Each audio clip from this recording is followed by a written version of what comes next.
Si aujourd'hui Sylvie Vartan est une star incontournable et une icône de la chanson française, rien ne la prédestinait pourtant à un tel parcours.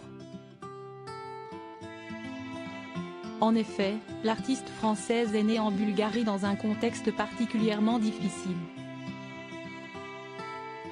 Quelques mois après sa naissance, l'armée soviétique entre dans le pays des Balkans, sa famille perd sa maison et est contrainte de s'installer à Sofia, la capitale du pays.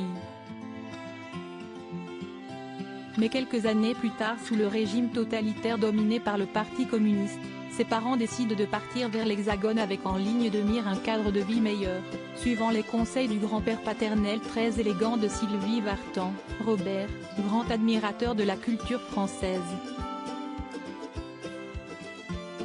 Celle qui allait devenir une star et la première femme de Johnny Hallyday a alors 8 ans.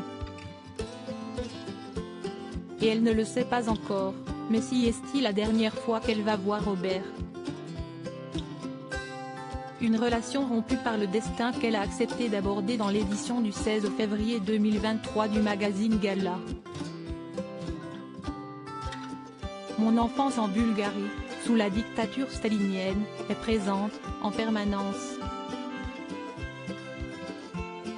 Comme beaucoup d'autres, nous vivions à l'époque avec mes grands-parents, débute-t-elle pour resituer le contexte. Je l'entends encore me chanter Le soleil a rendez-vous avec la lune de Charles Trenet, en français, alors qu'il ne nous parlait qu'un bulgare, se souvient-elle à propos de Robert. Je n'ai même pas eu le temps de dire au revoir mais si est alors que celle qui deviendra la mère de Darina, également née en Bulgarie, et ses parents doivent s'en aller. Je n'ai même pas eu le temps de dire au revoir à mon grand-père, parce que tout s'est fait dans une grande fébrilité. Quand le train a quitté la gare, que j'ai vu disparaître l'image de mon grand-père, c'était horrible. Si est-il là que tout a basculé, en fait, l'enfance est partie, elle est restée avec lui sur le quai, se remémore l'interprète de La plus belle pour aller danser. Et toutes les tentatives de retrouvailles seront malheureusement vaines pour la mère de David Hallyday. Plus tard, mes parents ont enregistré des demandes pour essayer de faire venir mes grands-parents en France mais mon grand-père est mort avant, explique la chanteuse, qui a tout de même pu lui rendre hommage à sa façon lors d'un concert dans son pays natal.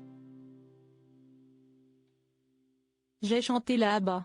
Ça a été le concert le plus bouleversant de ma vie, les moments les plus forts que j'ai partagés avec le public, tout le monde pleurait. Et moi avec. Ce concert m'a permis de retrouver les lieux de mon enfance, de revoir la maison de mon grand-père et de me recueillir sur sa tombe. Je me dis que ces soucis, ces angoisses doivent être apaisées si mon grand-père voit combien j'ai été privilégié et gâté par la vie, et combien ma passion m'apporte toujours autant d'équilibre et de bonheur, conclut ainsi Sylvie Vartan à ce sujet.